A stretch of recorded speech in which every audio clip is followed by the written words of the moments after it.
Ada orang berumah tangga 40 tahun bareng-bareng. Di tahun ke-40 lewat 3 bulan, tiba-tiba suaminya diperiksa HP-nya. Dapat WhatsApp lain-lain. Apaan ini?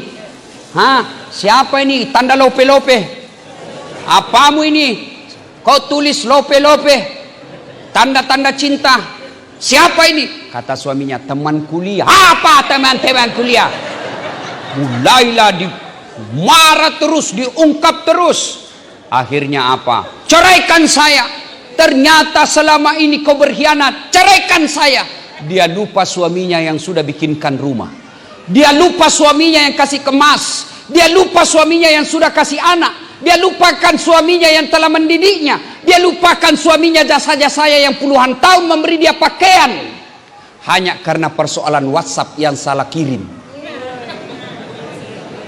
Awalnya salah kirim. Ya namanya laki-laki digoda. Ya apa boleh buat, tergodalah kita. Kenapa tergoda? Karena istrinya tidak tahu menggoda suaminya. Godalah suamimu setiap saat. Gimana cara menggoda suamimu? Jangan kau kasar ngomong. Coba lihat kalau kita warung kopi. Mau minum apa Pak Haji? Minum teh. Tehnya pakai gula atau kada? Pakai gula. Gula lemah kalori atau bagaimana? Yang hangat atau dingin? Diantarnya pakai 2 jari, 2 tangan. Tabe antarnya pun memberinya dari kanan, buahkan dari kiri. Mohon maaf Pak Haji, silakan diminum. Mudah-mudahan berkah. Pak Haji umur panjang, sehat, datang lagi. Itu warung kopi. Ibu bikin kopi. Heh, orang nonton sinetron lagi seru. Bagaimana suamimu tidak kawin lagi? Kau bikinkan memang kopi, tapi sudah hilang rasanya kopi. Kenapa? Kopi dirasa, ngomel didengar. Ngopi-ngopi terus. Coba saya tahu kau begini, tidak mau saya kawin sama kau. Wah, menyesat. Bikin kopi itu, mulutnya ketawa karena kau semua kena ini. Tenang Pak, saya bela kau hari ini. Karena saya lihat kau semua takut sama suami. Ini takut semua sama suaminya ini, istrinya. Ini muka-muka takut sama istri suaminya. Bagaimana Pak Bupati? Takut juga Kak? Bukan takut, cuma istrinya beliau lebih berani. Ayo. Maka ketika pasangan kita salah, maafkan. Makanya biasa ada orang bilang, saya sebenarnya tidak tahan Ustadz, tidak betah lagi. Waduh, mulutnya kasar. Berat badannya juga sudah, aduh. Tapi ya sudahlah Ustadz, saya maafkan semua. Karena saya sudah 30 tahun berumah tangga. Apalah artinya kesalahan satu dengan kebaikan yang sudah 30 tahun. Maka dalam Islam, pepatah yang mengatakan kemarau setahun hilang oleh hujan sehari. Dalam Islam tidak boleh. Jangan kesalahan yang satu kau lupakan kebaikan suamimu, kebaikan istrimu yang sudah 30 tahun. Maafkan saja. Allah saja Maha Pemaaf. Masa kita yang sudah punya anak gara-gara WhatsApp yang salah kirim? Nah, maka maafkan. Biasanya kita tidak memaafkan itu kalau setan sudah masuk. Setannya dari mana? Setan yang tidak nampak dan setan yang nampak. Siapa teman setan nampak? Setan yang nampak itu satu, saudaramu. Itu bisa jadi setan. Masa dia kasih gitu kau?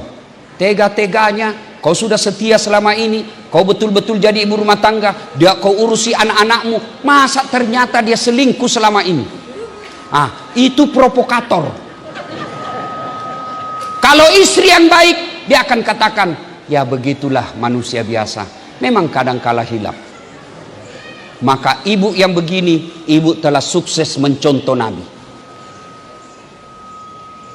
Maafkan. Datang suami, kalau dia salah, jangan dimaki-maki. Datang suami, kalau dia keliru, jangan dihina. Tapi nasihati dengan baik. Bang, saya tahu selama ini ada apa-apa dengan kamu. Tapi apa daya saya? Saya istrimu, kau cari nafkah. Saya sudah terlanjur mencintaimu dunia akhirat. Tapi tolonglah bang, hargai perasaan saya.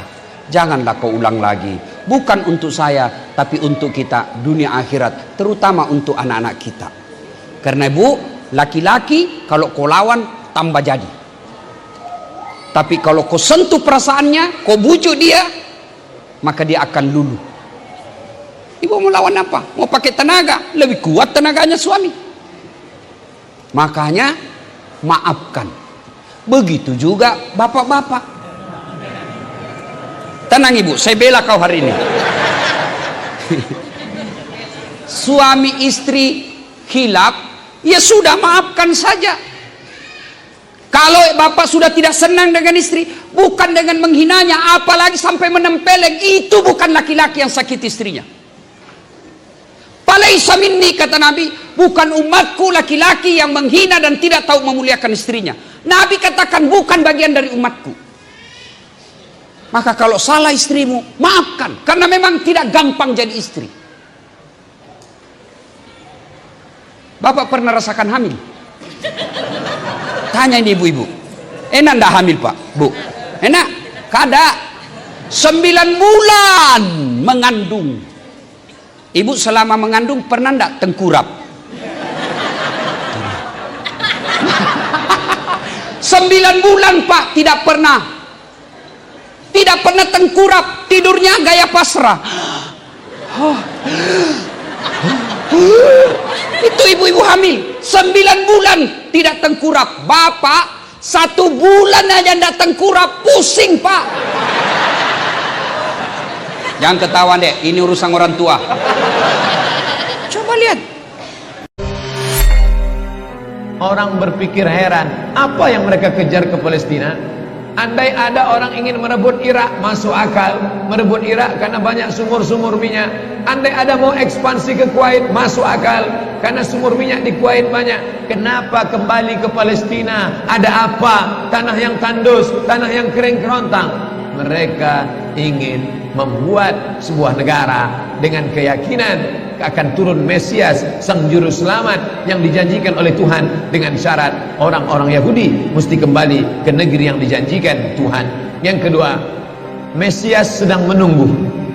Mesias melihat ke bawah. Kalau dia tengok di bawah masih banyak gurun pasir, dia tidak mau turun. Dia ingin melihat hijau. Kalau sudah dibentang karpet hijau, baru dia turun ke bawah.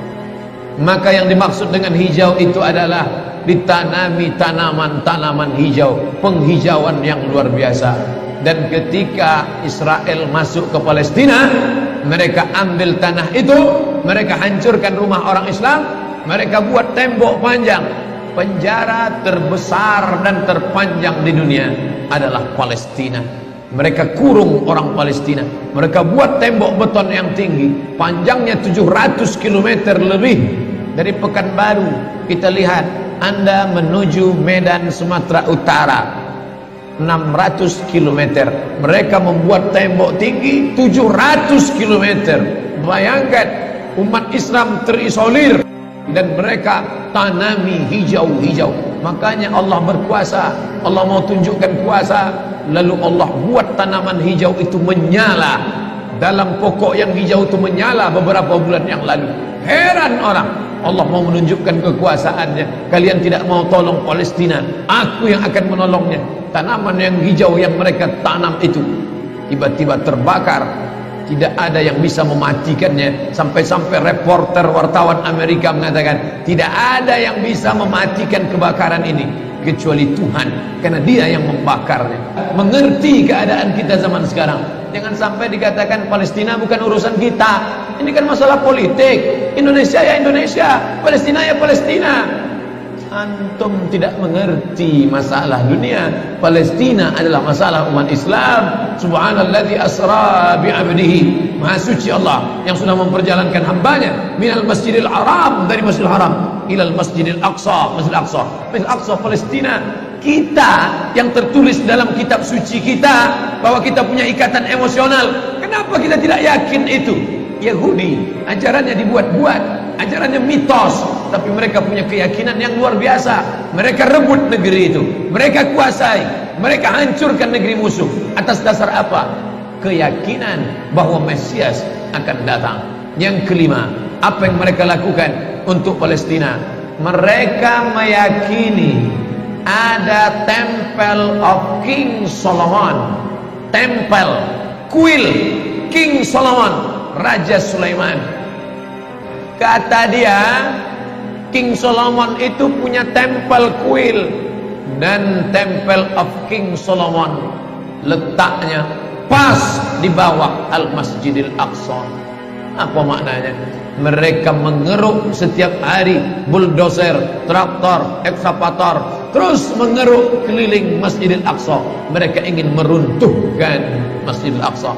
Tulis Temple of King Solomon, enter, pilih image, tampak gambar, replika.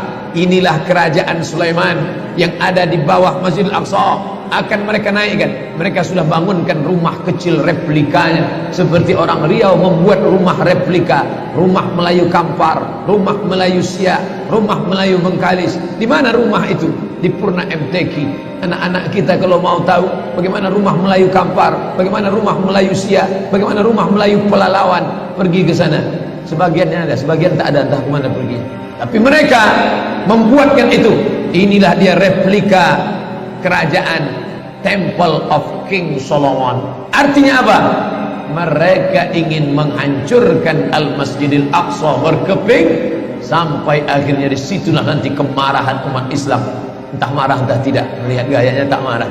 Tapi akan ada hamba-hamba Allah, la tazulu fi ummati ta'ifatun min ummati, akan tetap ada sekelompok umatku yang memperjuangkan agamaku, kata Allah Subhanahu wa taala. Yang terakhir, yang kelima, akan turun Mesias. Kapan itu terjadi? Ketika terjadi perang besar. Sebetulnya dalam agama Islam sudah dituliskan yang dimaksud dengan Mesias itu siapa. Kata Imam Al-Hafiz Ibnu Hajar Al-Asqalani dalam Fathul Bari, yang dimaksud dengan yang dinanti-nanti mereka itu adalah Dajjal.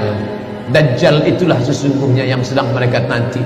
70,000 Yahudi wara'ad Dajjal. Ada 70,000 Yahudi yang akan berada di belakang Dajjal ketika dia turun nanti.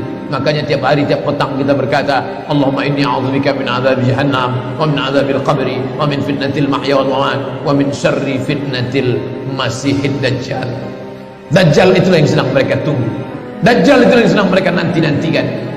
Kita menantikan kedatangan, dia pun juga menantikan akan kedatangannya. Bedanya apa? Mereka meyakininya dengan semangat. Semangat mereka luar biasa. Mereka bangkit. Umat Islam percaya. Padahal tiap hari dia katakan sebelum salam, Allahumma inni a'udzubika min adzabi jahannam wa min adzabil qabri wa min fitnatil mahya wal mamat wa min syarri fitnatil masihid Dajjal. Tiap hari dikatakan, tiap hari diucapkan. Tapi dalam hati, betul tak Dajjal datang? Entah iya entah tidak. Mereka yakin Dajjal akan datang, tapi mereka katakan itulah pemimpin kami, itulah Tuhan kami, itu adalah jelmaan daripada Tuhan kami, itu yang akan menghancurkan dunia, dia akan menjadi panutan kami. Kita berkata itu musuh kami, tapi kita pun ragu entah musuh entah tidak. Oleh sebab itu kita minta ampun kepada Allah atas kurangnya iman kita. Subuh ini kita bangkitkan semangat kita. Kenapa Allah tidak menolong? Katanya Allah itu Maha Kuasa. Cukup dia teriakkan saja, malaikatnya satu berteriak, pecah gendang telinga orang Yahudi, mati. Cukup dia tiupkan angin sejuk, terhirup, mati. Kenapa tidak dia matikan saja Yahudi itu? Datang Syekh Muhammad Jibril, Syekh Dr. Muhammad Jibril, Syekh Profesor Dr. Muhammad Jibril, dosen tafsir Al-Azhar. Kami undang, mahasiswa Indonesia mengundang di waktu di Mesir dulu kuliah.